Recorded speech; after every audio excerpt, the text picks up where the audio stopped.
지식과 지혜. 우리가 어떻게 구분할 수 있을까요? 지식과 지혜. 여러분, 지식과 지혜를 어떻게 정의하세요? 뭐가 지식이고 뭐가 지혜죠?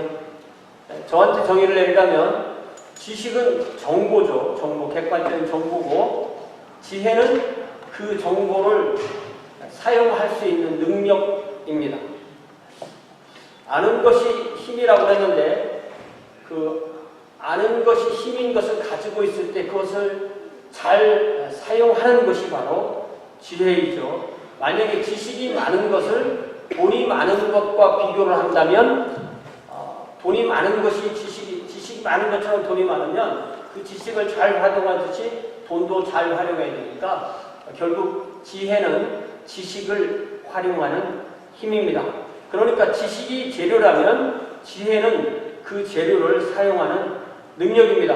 지식이 객관적인 것이라면 지혜는 주관적인 것입니다. 그렇기 때문에 우리는 먼저 지식이 있어야 됩니다. 그러나 그 지식을 사용하는 능력이 없다면 그 지식은 아무런 쓸모가 없는 것, 무용지물이 되고 맙니다. 우리 다시 창세기 1장, 2장, 3장 말씀을 한번 찾아보길 원하는데요. 여러분 성경 창세기를 펴시면 맨 앞에 1장에 보면 하나님께서 사람을 지으시고 또 사람에게 모든 자연을 주시고 에덴에 사람을 인도하시고 특별히 선악을 알게 하는, 선과 악을 아는 것, 지식이죠. 선과 악을 알게 하는 나무의 열매를 먹지 말라는 하나님의 명령이 있는데 그 하나님의 명령과 관련해서 우리가 이 지혜와 지식의 문제를 다시 한번 보겠습니다. 하나님은 하늘과 땅과 바다와 그 안에 있는 모든 것을 지으셨습니다. 그리고 맨 마지막에 사람을 지으셨는데 하나님의 형상대로 사람을 지으셨죠. 그리고 사람에게 사람 이외의 모든 피조물을 주시고 관리하고 누리게 하셨어요. 하나님은 첫사람 아담과 그 아내 하와를 에덴 동산이라는 완벽한 환경 가운데 살도록 하셨습니다. 그들에게 모든 것을 복으로 주셨죠. 그들은 먹고 누리고 다스리고 생육하고 번성하면 되었습니다. 그러나 하나님은 분명하게 하기를 원하는 게 있으셨는데 그게 뭐냐면 나는 너를 지은 창조주이고 너는 나에게 지음을 받은 피조물이다. 하나님과 사람 사이에 나는 창조주, 너는 피조물, 나는 창조자는 이 분명한 관계를 정립하는 장치를 만드셨는데 그것이 바로 선악을 알게 하는 나무의 열매였습니다. 사실 아담과 하와에게 주어진 모든 음식을 우리가 잘 보면 오늘날 말로 하자면 무슨 과일이고 또 채소이고 곡식이고 또 그런 열매이고 그렇습니다. 그러나 선악을 알게 하는 나무의 열매만은 먹지 못한다고 2장 17절에서 분명하게 말씀하셨습니다. 선악을 알게 하는 나무의 열매를 먹으면 정령 죽는다. 이렇게 말씀하십니다. 자, 여기서 조금만 생각해 봅시다. 선악을 알게 하는 나무의 열매는 하나님이 세우신 하나의 기준입니다. 하나님께서 아담과 하와에게 이 최초의 계명을 주셨을 때 이 나무의 열매를 먹지 말라는 것이 하나의 지식이죠. 그리고 그 지식대로 그것을 먹지 않는 게 지혜입니다.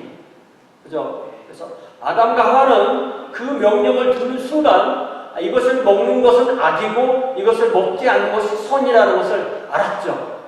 이게 바로 하나님의 말씀 계명의 역할입니다. 그러니까 하나님께서 객관적이면서 동시에 하나님의 표준으로 그들에게 제시하여 줬는데 그것이 이 나무의 열매를 먹지 않는 한 나와 살아있는 관계를 유지하고 이 나무의 열매를 먹으면 너희들은 나와의 관계가 깨지고 죽는다고 분명히 말씀하셨습니다. 그러니까 아담과 하와는 이 나무의 열매를 먹지 않는 것이 선이고 이 나무의 열매를 먹는 것이 악이구나라는 것을 분명히 알았습니다.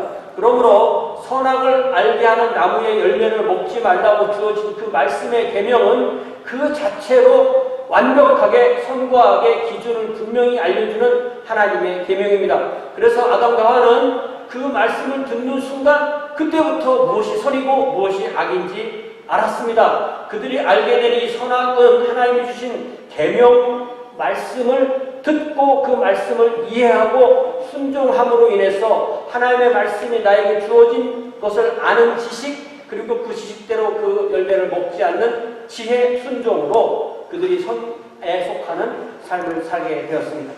아담과 하와가 하나님의 계명을 따라서 이 나무 열매를 먹지 않는 것이 그들에게 주어진 지식을 사용하는 힘, 곧 지혜였다는 말씀입니다. 그들이 그 계명에 순종하는 한 그들은 하나님의 뜻에 맞는 지혜를 계속 가지고 살 수 있었어요.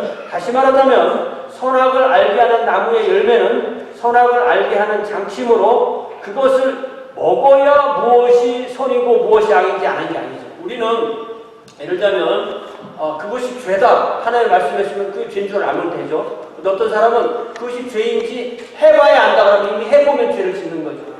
짓지 않고 그 열매를 먹지 않는 것이 선인데 그거를 먹으면 이미 악이기 때문에 그렇게 하나님께서 되도록 말씀해 놓으신 것입니다.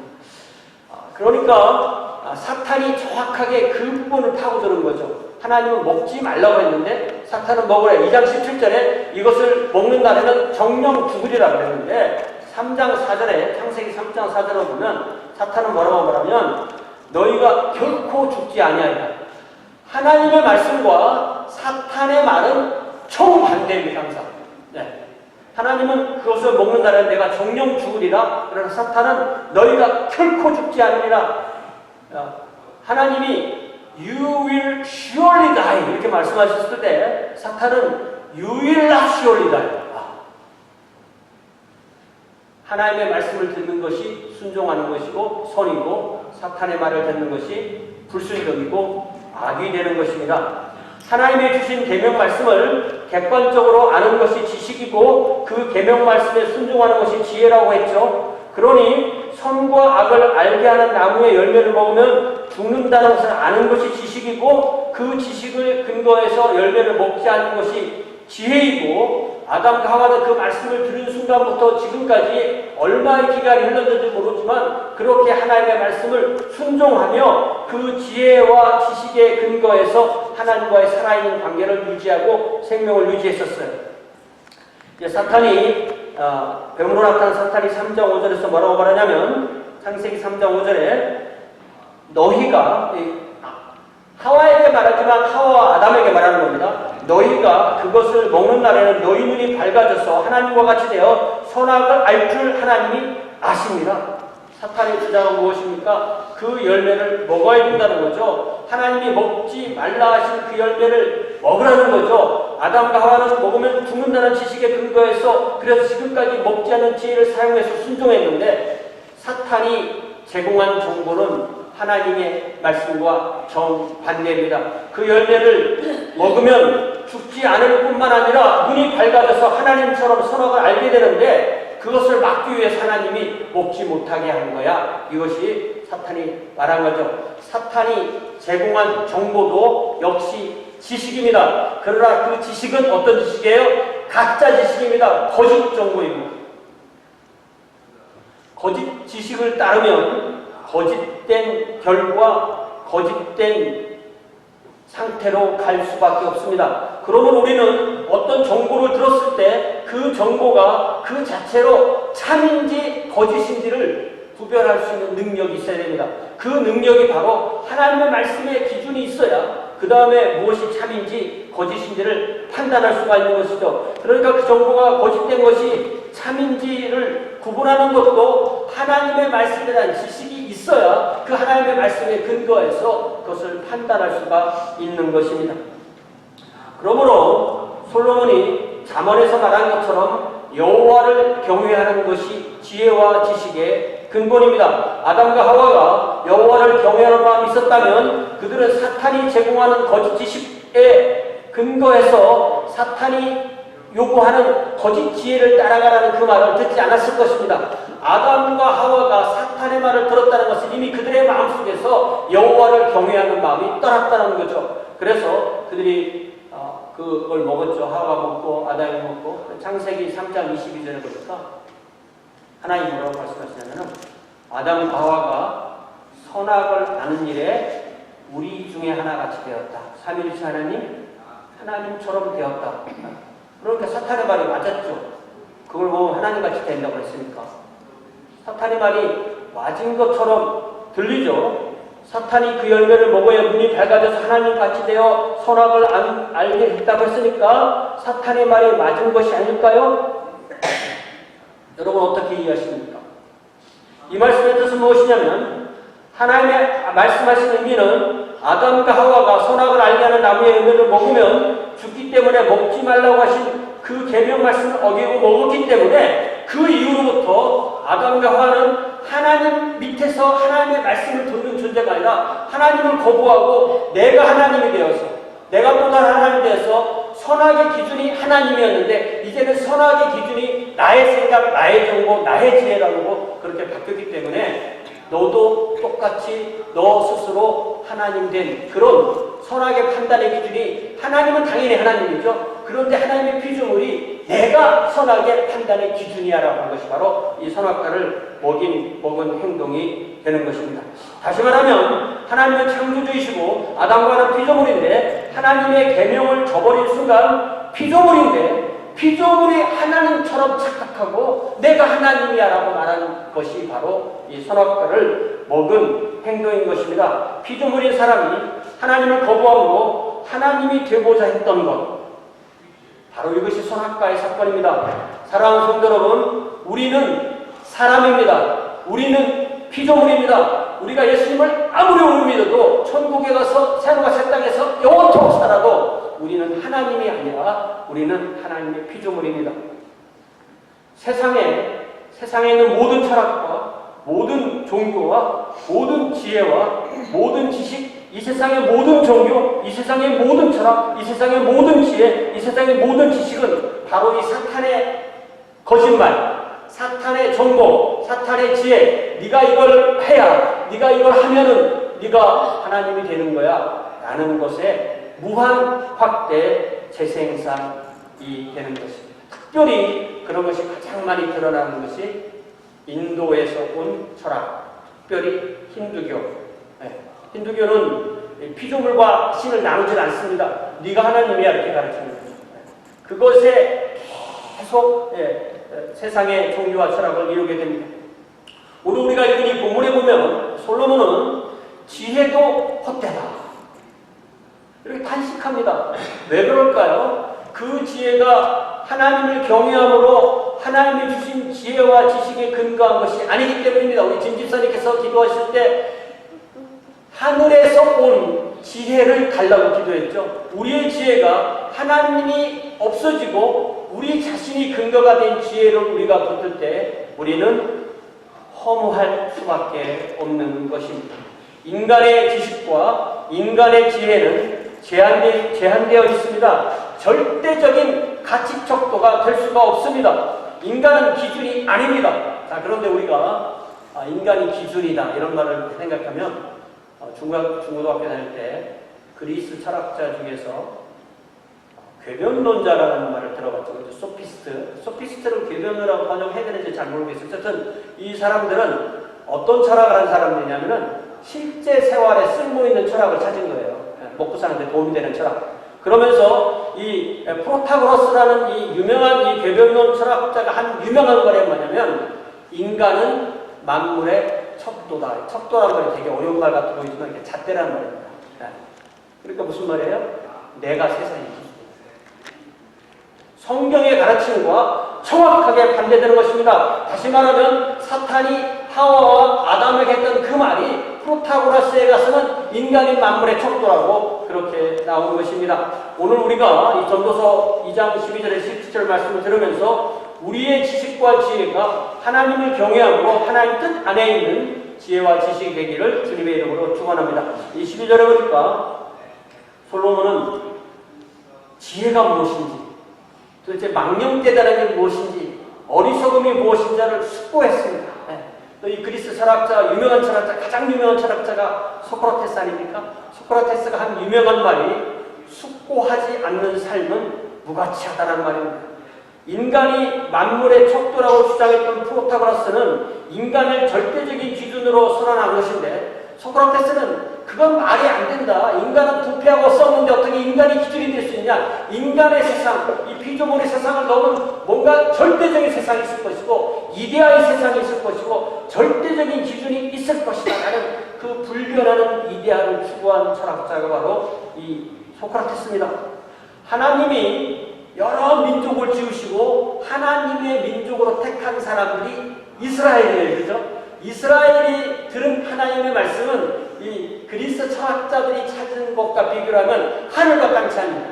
그런데 고대 문명을 이룬 많은 우수한 민족들 중에서 이 헬라 사람들은 하나님의 계시를 받지 않았는데도 자기들의 머리로 연구해서 이 세상이 이렇게 있다면 이 세상의 원형을 이룬 어떤 존재가 있을 거야. 어떤 피안의 세계에 완벽한 어떤 존재나 세상이 있을 거야라는 것을 이미 그들이 나름대로 추구하고 그것을 영원한 이데아로 했고 그것을 움직이는 힘을 로고스라고 그렇게 부르게 된 것입니다. 그러나 그것이 그들의 한계죠.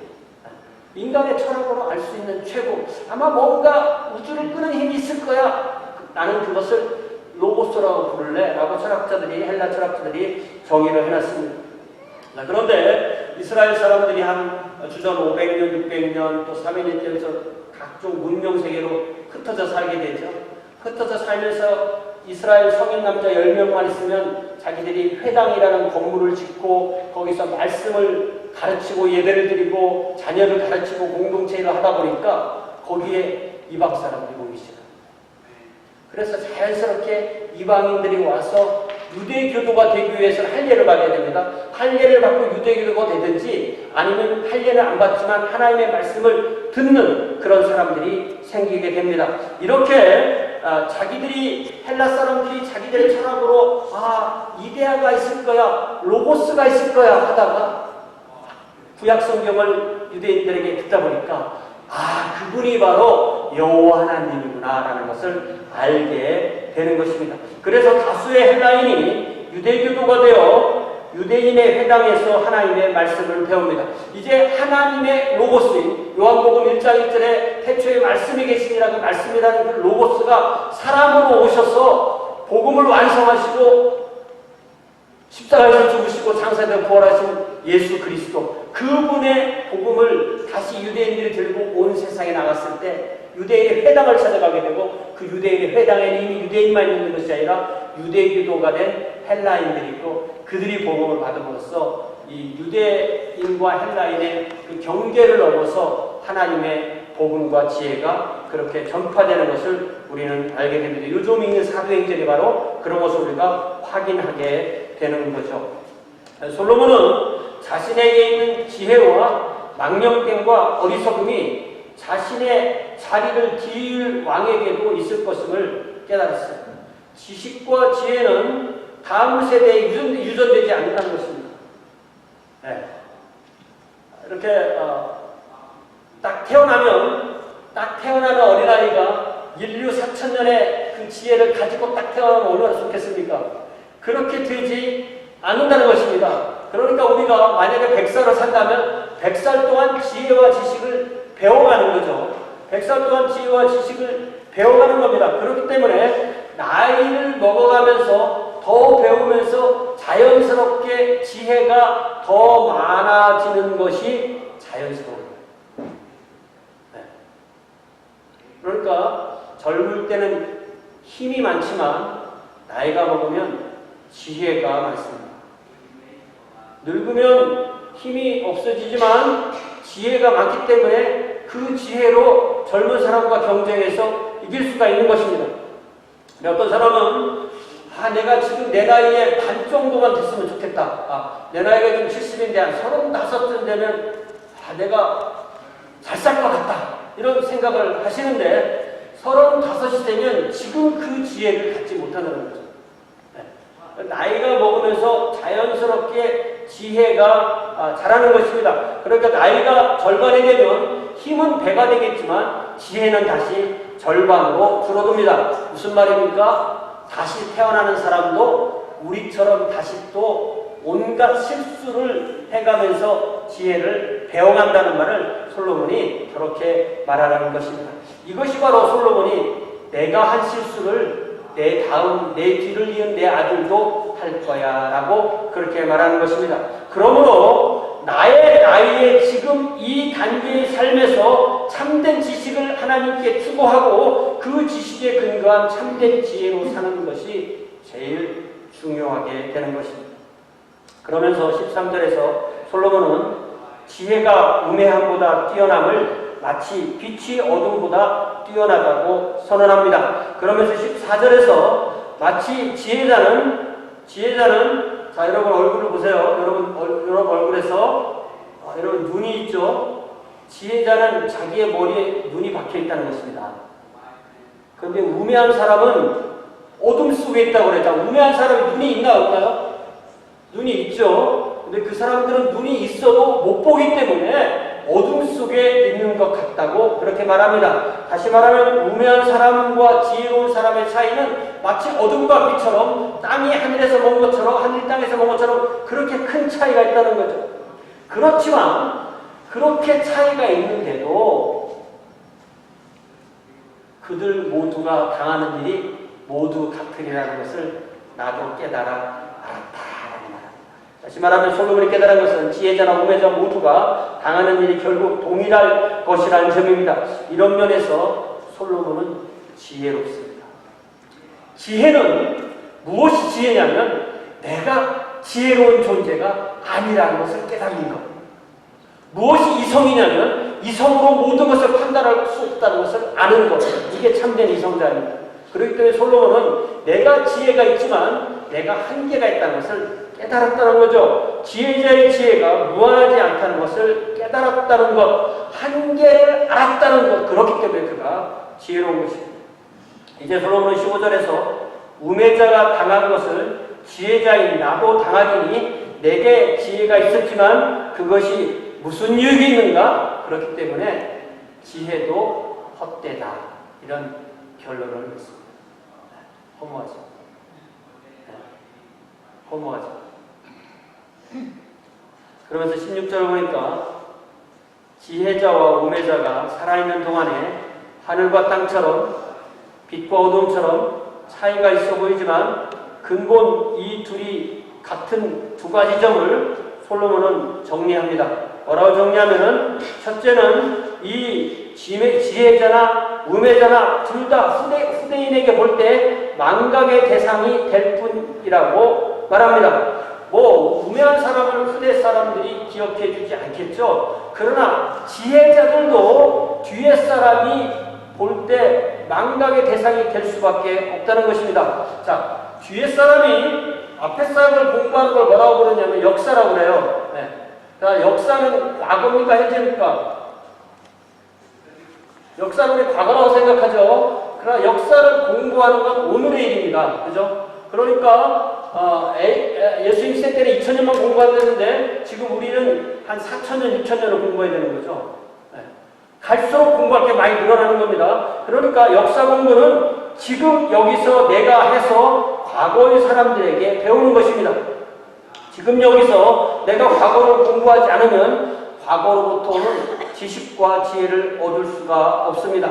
후대인이 지혜로운 이나 우매한 일을 막론하고 망각한다는 사실은 인간의 지식과 지혜의 연약함을 날카롭게 파악한 솔로몬의 이 지혜입니다. 왜냐하면 사람이 앞에 것을 보고 배워서 그렇게 안 할 것 같은데 앞에 사람이 하는 실수를 똑같이 하기 때문에 앞에 사람을 보고 배우지 않는다는 것입니다. 그래서 유명한 역사 철학자, 우리가 이름만 되면 아는 그 헤겔, 그 유명한 헤겔이 뭐라고 말했냐면 우리가 역사를 통해서 배우는 것은 역사를 통해서 배우지 않는다는 것이다. 그런 유명한 말을 남겼어요. 각 세대가 역사를 공부하지 않기 때문에 과거를 망각하고 그것을 반복한다는 그런 뜻입니다. 지식과 지혜를 공부하는 것은 최근의 것이든 옛날의 것이든 다 이미 이루어진 과거를 공부하는 거예요. 우리가 공부하는 모든 것은 가장 빠른 거라도 과거를 공부하는 겁니다. 여러분 미래학이 과거를 공부해요? 미래를 공부하는 거예요? 미래학은 미래를 공부하는 것 같죠? 미래학이라는 학문을 공부하는 거거든요. 그건 이미 된 학문입니다. 그러니까 모든 공부를 사실 알고 보면 과거를 공부하는 것입니다. 그렇지 않으면, 과거를 공부하지 않으면, 과거를 다 공부한 사람을 뭐라고 부르냐면 거인의 어깨에 올라간 난장이라고 부릅니다. 과거는 거인이죠. 우리는 난장이죠. 공부를 다 해서 그 난장이의 어깨에 딱 올라가 서면 난장의 머리보다 더 크니까 우리는 그 난장이보다 더 본다. 공부를 많이 한 사람을 부르는 말이 거인의 어깨 위에 올라선 난장이 이렇게 말해요. 근데 그 말의 트릭이 뭡니까? 난장이가 어떻게 거인의 어깨로 올라갈 수 있겠어요? 잠깐 지나 긁으면 다행인 거죠. 보통 사람들은 그렇게 삽니다. 그러나 정말 공부 많이 하고 지식과 지혜를 쌓은 사람은 거인의 어깨 위에 올라가 설 수가 있는 것입니다. 자, 보세요. 제가 뭐 지금까지 살아온 인생을 그만두고 앞으로 내가 60년 살았으니까 60년 더 살 건데 60년 동안에 어떤 사람을 내가 공부할 거야. 내가 예를 들면 루터를 공부할 거야. 루터의 평생을 공부할 때, 루터도 평생을 살았잖아요. 나도 이 평생이잖아요. 내 평생을 다 바쳐도 루터 한 명을 공부를 다 못하는 겁니다. 그러면 우리의 과거에 지혜로운 사람이 루터 한 명뿐인가요? 그렇기 때문에 지나간 인류 역사 6천년 동안 우리가 배우고 싶은 사람이 너무나 많기 때문에 솔로몬의 말대로 우매자는 당연히 그렇고 지혜자도 후대의 사람들에게 잊혀질 수밖에 없다고 말하는 것입니다. 더 나아가서 두 번째 지적하는 점은 지혜자나 우매자가 왜 똑같으냐면 결국은 언젠가 지혜자든 우매자든 다 죽게 된다는 것입니다. 오호라 지혜자의 죽음이 우매자의 죽음과 일반이다. 그러니까 솔로몬이 지혜롭다는 것은요, 비록 그가 지혜롭지만 우매자와 마찬가지로 나도 죽는다라는 사실을 받아들였다는 것입니다. 살아있는 사람이 나도 죽는구나 라고 받아들였어요. 그게 전도서 7장이거든요. 7장하고 전도서 찾아보세요. 전도서 7장이 유명한 말이 나옵니다. 전도서, 우리가 같은 전도서니까 7장을 보면은 1절부터 4절까지인데 2절만 읽어볼 거예요. 전도서 7장 2절에 보면 어디에 가는 것이? 초상집에 가는 것이 어디에 가는 것보다? 잔치집에 가는 것보다 어때요? 나으니 왜? 모든 사람의 끝이 이와 같이 됨이라 산자는 이것을 그의 마음에 둘지어다. 요거를 더 짧은 말로 유대인들이 뭐라고 만들었냐면 이 또한 지나가리라 이렇게 만들었어요. This too shall pass away. 이게 원래 이것도 지나가리라는 말은 어떤 성공했을 때 성공 때문에 넘어지지 않도록, 내지는 아주 실패했을 때 그 실패의 나락에서 죽지 않도록 거기서 헤어나올 수 있도록 이 또한 지나가리라. 이거를 기억하려고 이 말을 만들었는데 이 말이 또 기억될 수 있는 것은 모든 사람의 삶이, 나를 포함해서 모든 사람이 죽는다. 나도 죽는다. 라는 것을 깨달은 것. 그러니까 초상집에 가면 자신도 죽는다는 사실을 다시 한번 깨닫기 때문에 그곳에서 진정한 지혜를 얻을 수 있다는 것입니다. 정확하게 말해서 장례식은